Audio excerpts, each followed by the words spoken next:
In the autumn of 1943, the United States Army began recruiting hunters from rural America. Men who understood ballistics the way academics understand theory, through practice, instinct, and an intimate knowledge of how a bullet behaves through air and flesh. The Army did not advertise these positions. They appeared as quiet recommendations to county sheriffs, wildlife wardens, and local militia commanders. We need men who can shoot, men who understand killing from distance. One of those men was James Corbett, a 32-year-old logger and part-time hunter from the White Mountains of New Hampshire.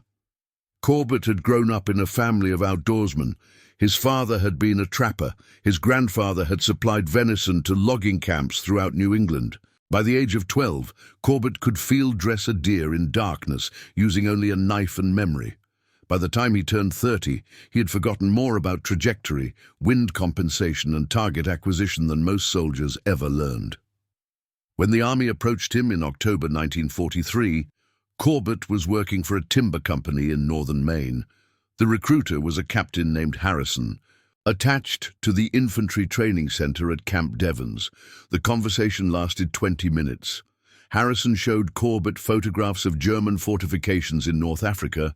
He explained what the Army needed, not just marksmen, but hunters, men who understood patience, concealment, and the psychology of stalking prey across unfamiliar terrain. "Can you kill a man at 800 yards?" Harrison asked. Corbett was quiet for a moment. He thought about the deer he had taken at that distance, a difficult shot, requiring compensation for wind, elevation, and the animal's movement. "Depends on the conditions," he said finally, "and whether he's running." "He won't be running," Harrison said. "He'll be dug in, probably smoking a cigarette, thinking he's safe. Your job is to remind him he isn't." Corbett enlisted 2 weeks later. He did not tell his wife the specific nature of his assignment. She knew only that he was going to Europe as an infantryman. She did not need to know that her husband was being trained to kill at distances where the target could not see him. The Army had established a sniper school at Fort Benning in Georgia. It was not called that officially. The roster listed it as Advanced Marksmanship Instruction Infantry Specialist Program. 36 men arrived for the initial course in January 1944. 22 completed it. The washout rate was intentional. The Army did not want snipers who were merely excellent shots. They wanted men who were comfortable with solitude, capable of enduring days without human contact, and psychologically prepared to kill individuals rather than crowds. The training lasted 8 weeks. It covered rifle mechanics, ballistics, range estimation, and fieldcraft, the art of moving through terrain without being detected.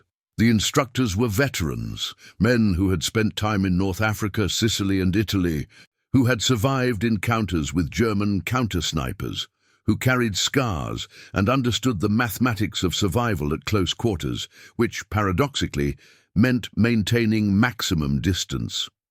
Corbett excelled in every aspect except one: the psychology. In written evaluations, his instructors noted that he was technically superior but philosophically troubled. He asked questions that the training manual did not address. What if the man I'm shooting is 14 years old? What if he's wounded already? What if he's trying to surrender? His training officer, Master Sergeant Raymond Hutchins, pulled him aside after the 4th week. "You're thinking like a civilian," Hutchins said. They were sitting in a barracks at dusk, the Georgia heat slowly releasing its grip on the day. "The Germans aren't thinking like civilians. They have snipers of their own, and they're not losing sleep over philosophy. They're thinking about how to kill you before you kill them." "I understand that," Corbett said. "Do you?" Hutchins leaned forward. "Because from your written assignments, it sounds like you're trying to justify something you haven't done yet. You need to understand, out there, the man in your scope isn't a man anymore.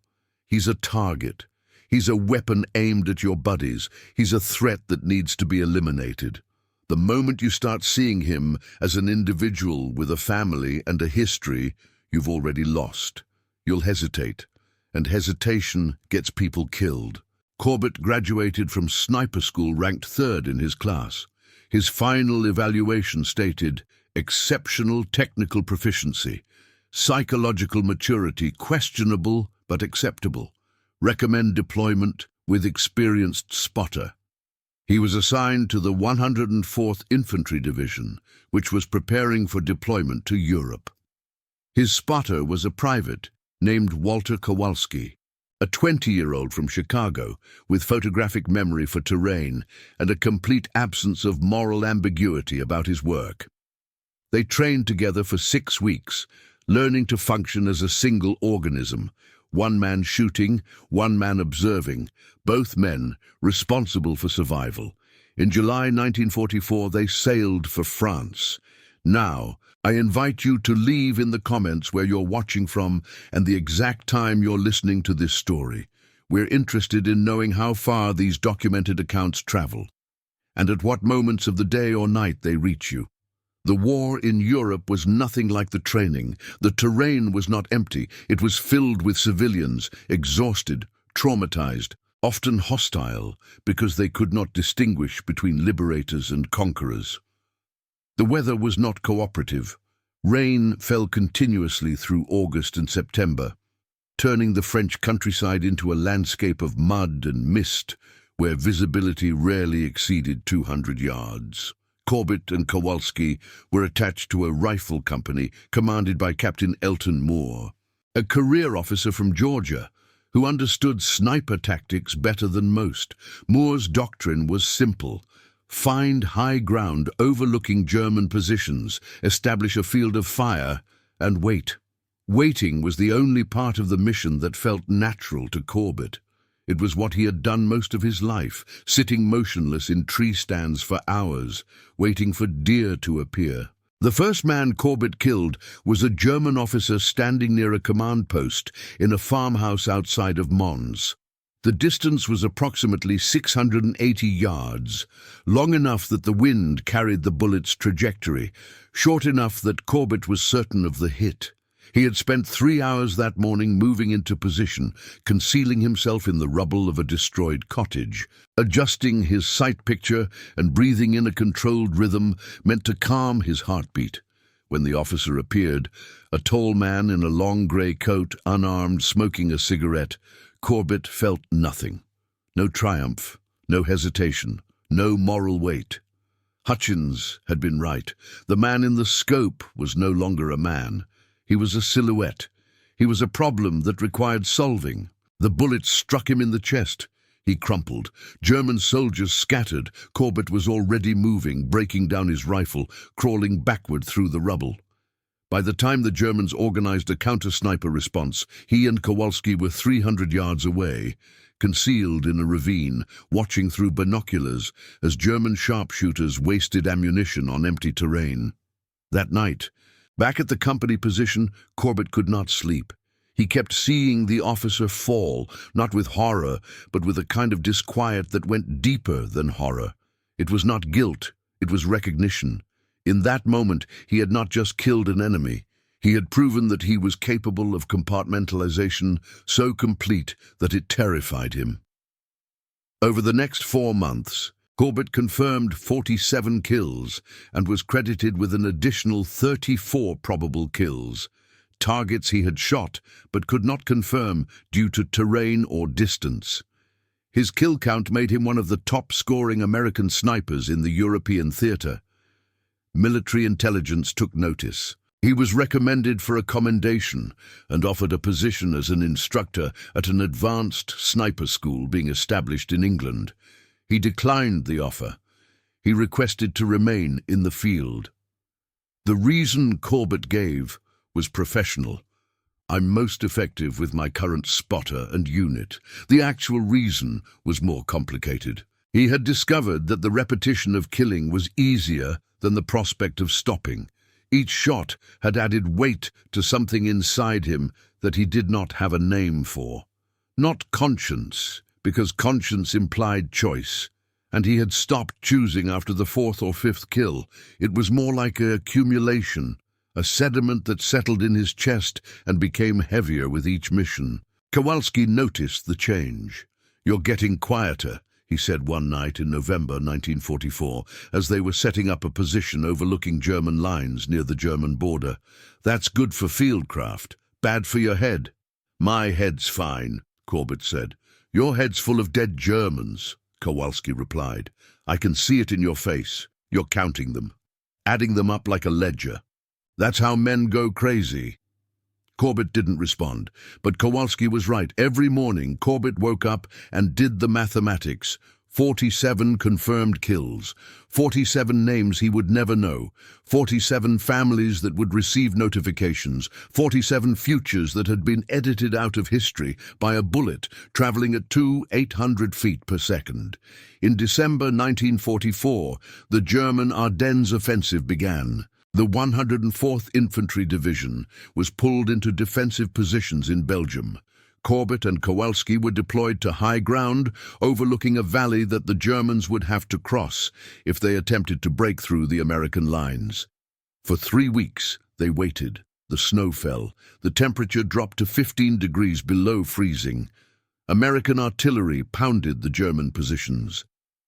At night, Corbett could hear German soldiers singing, distant, ghostly voices carrying across the frozen terrain. Then, on January 3rd, the singing stopped. The Germans began withdrawing. Corbett had a clear field of fire down a valley that was essentially a killing ground. German soldiers were moving in loose columns, exhausted, defeated, carrying wounded comrades. Captain Moore appeared at the position. He was carrying coffee and carrying orders. "Intelligence says the withdrawal is organized. Command doesn't want us to harass it. We're pulling back in 6 hours." Corbett felt something fracture inside his chest. The Germans were retreating. The war was ending. The mathematics would stop adding up. And instead of relief, he felt a strange kind of loss, as though the thing that had been accumulating inside him would now sit there, incomplete, forever. The war in Europe ended on May 8, 1945. Corbett did not return to New Hampshire immediately. He was retained for occupation duties in Germany, specifically hunting down German intelligence operatives and SS officers who were attempting to evade capture. This work was different. This was not warfare. This was law enforcement conducted by men trained to kill from distance. Corbett spent the summer of 1945 tracking individuals across the forests of Bavaria, Brandenburg, and Saxony. Some of his targets were genuine war criminals. Others were simply soldiers who had followed orders and now wanted to disappear into civilian life. He did not ask questions about the targets. He received briefings, studied photographs, received coordinates, and he shot. 5 more confirmed kills, 16 probable. By the time he was discharged in October 1945, his total was 52 confirmed German deaths, attributed directly and personally to his marksmanship. He received no official commendation. His record was classified and remained so for nearly 50 years. James Corbett returned to New Hampshire in November 1945. His wife, Margaret, had kept his job open at the logging company. He returned to it. He returned to hunting deer in the autumn. He returned, as much as any man can, to civilian life. But the accumulation remained. Corbett never spoke publicly about his wartime service as a sniper. Military regulations prohibited it. His file was marked classified, and discussing the details would constitute a security breach. Friends and family assumed he had served as an infantryman. He did not correct them. In the small town where he lived, the official narrative held that he had been wounded in the Ardennes offensive and spent the final months of the war recovering. The wound was fictional. The trauma was not. In 1958, when Corbett was 47, he suffered what would now be diagnosed as a severe panic attack while hunting. He had been sitting in a tree stand when a deer appeared, an 8-point buck, perhaps 200 yards away, a clean kill if he took the shot. Instead, his hands began to shake, his vision narrowed. He experienced a sensation of suffocation despite standing in open air. He climbed down from the tree stand and never hunted again. Margaret found him that evening sitting in their garage staring at a Winchester rifle. She called the family doctor. Corbett was admitted to a hospital in Boston for nervous exhaustion. He spent 3 weeks there and was discharged with a recommendation to rest and avoid stress. He did rest. He worked in the logging company's office, handling paperwork instead of trees. He kept a quiet life. He had 2 children with Margaret. He attended church and paid his taxes, and was, by all appearances, a normal man living a normal life. But sometimes at night, Margaret would hear him moving around the house. Sometimes he would sit on the porch for hours, not moving, not speaking, just looking out at the forest that he had known all his life and which now seemed like unfamiliar territory. If this story surprised you, make sure to leave a like to support the channel. In 1978, a military historian named David Markham was researching American sniper tactics in the European theater. While reviewing declassified records at the National Archives, he came across a file labeled Corbett, James L. Sniper, 104th Infantry Division. The file contained after-action reports, kill confirmations, and psychological evaluations conducted during the war. One evaluation, dated March 1945, contained the following assessment. Specialist Corbett demonstrates exceptional technical proficiency, but increasing signs of emotional detachment and moral disassociation. Continues to perform duties without incident, but assessment recommends psychological evaluation upon return to civilian status.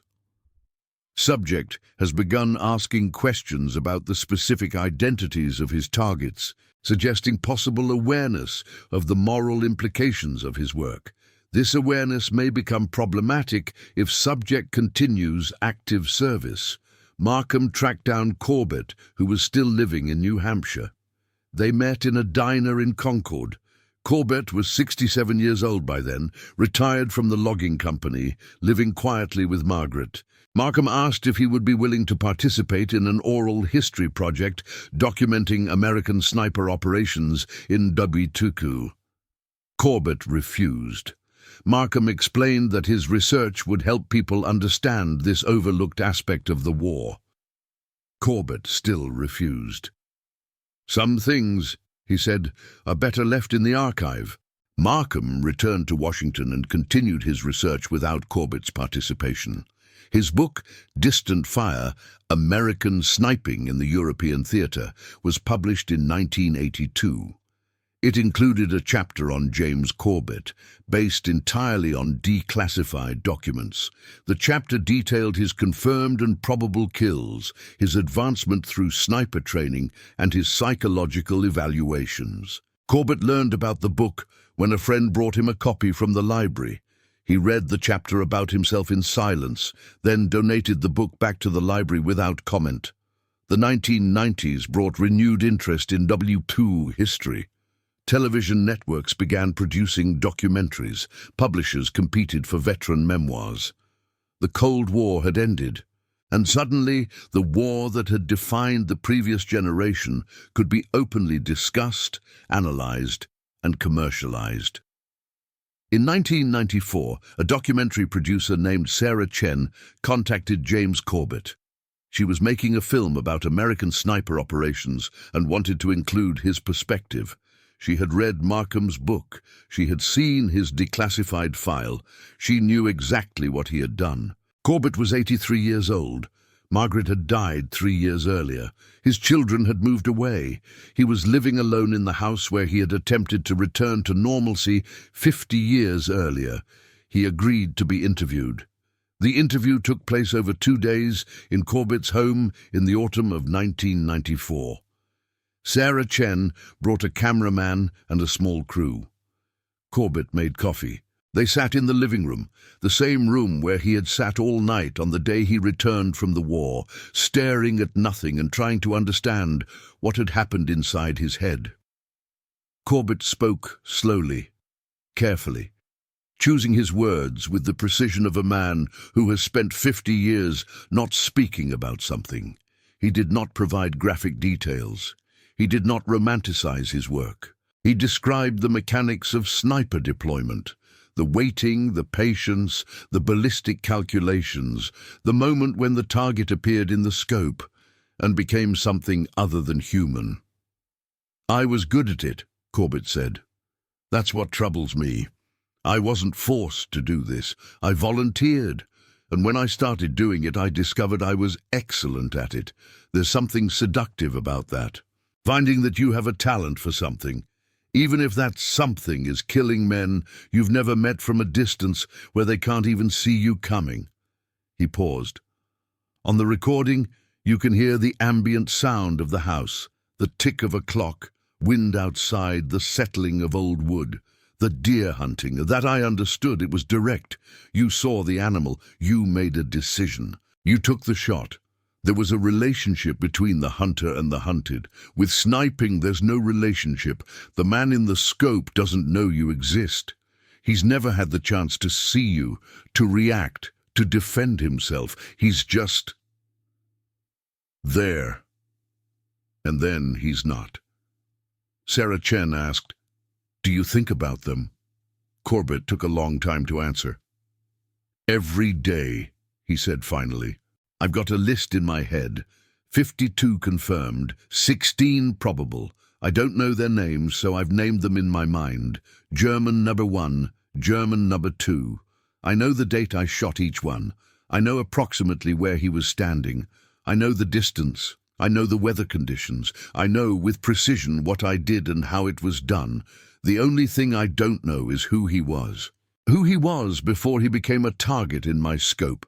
What his name was, whether he had a family, whether he would have been a good man in different circumstances." He looked directly at the camera. "I tell myself that the war required me to do what I did, that I was serving my country, that these men would have killed American soldiers if given the chance. All of that is true. But it doesn't change the fact that I spent months of my life perfecting the skill of killing individual human beings, and I became very good at it, and that skill is still inside me, and I don't know what to do with it." The documentary was released in 1996. It was called The Distance: American Snipers in World War II. Corbett's segment was approximately 20 minutes long. It became the most watched part of the film. After the documentary aired, Corbett received letters. Some were from veterans who recognized themselves in his testimony. Some were from historians requesting interviews. Some were from German survivors who wanted to speak with the man who had killed their comrades. He did not respond to any of them. He died in 1998 in his sleep, in the same house where he had spent 53 years attempting to come to terms with the 52 men he had killed. The declassification of James Corbett's military file coincided with his death. The timing was coincidental, but felt deliberate, as though the military bureaucracy had been waiting for him to die before making his record public. Within a year, researchers had obtained copies of his personnel file, his sniper certification documents, his psychological evaluations, and his confirmed kill reports. What emerged was a portrait of a man caught between two identities: the hunter who understood the ethics of stalking prey, and the sniper who had been trained to remove ethics from the equation of killing. Corbett's written responses to psychological questionnaires during the war revealed a man trying desperately to resolve the contradiction. In one response, dated February 1945, to a question about how he felt after confirming his 15th kill, Corbett wrote, "The technical satisfaction of a successful shot is profound. The human awareness of what that shot means is equally profound. I do not know which emotion is more powerful. They exist simultaneously. I'm becoming two people, one who celebrates precision, one who grieves it. By the time of his discharge evaluation in October 1945, the contradiction appeared to have calcified into something else, not resolution, but acceptance of irresolution. The evaluating officer wrote, "Subject demonstrates stable personality in structured environment. Prognosis for civilian adjustment, fair. Subject shows signs of dissociative coping mechanism. Risk of PTSD symptoms if civilian life does not provide adequate structure. Recommend ongoing monitoring, though subject is likely to refuse professional assistance." For decades after the war, the Army did not differentiate between snipers and riflemen in terms of psychological support. Snipers returned to civilian life with the same minimal counseling as any other soldier. Corbett received a pamphlet about employment resources and a schedule for potential follow-up appointments. He never attended the appointments. Sarah Chen, the documentary filmmaker, continued researching Corbett's story after his death. She obtained interviews from his family members, former comrades, and even one of his spotter, Walter Kowalski, who was still living in Chicago. Kowalski, then 90 years old, provided insights into Corbett's psychological state that had not been documented in the official record. "He was the best sniper I ever worked with," Kowalski said in the interview. "Technically perfect, but he never stopped being a hunter at heart. Hunters understand animals. They develop respect for the prey. I think James was trying to develop that same respect for the men he was shooting, even though the military was training him not to. That contradiction, it ate at him." In 2003, Corbett's house was sold to a developer who eventually demolished it to build a shopping center. Among the items removed from the house before demolition was a leather journal that had been overlooked in the estate sale. The journal was discovered by a member of the demolition crew, who donated it to a local historical society. The journal contained Corbett's private reflections, written over the course of 30 years after the war ended. The entries were sparse, often undated, but they provided a raw and unfiltered account of a man attempting to understand what he had become and how to live with it. One entry, apparently written in 1963, contained the following reflection: 52 men, 52 different ways of ceasing to exist. I have tried not to count them, but the counting happens anyway, especially at night.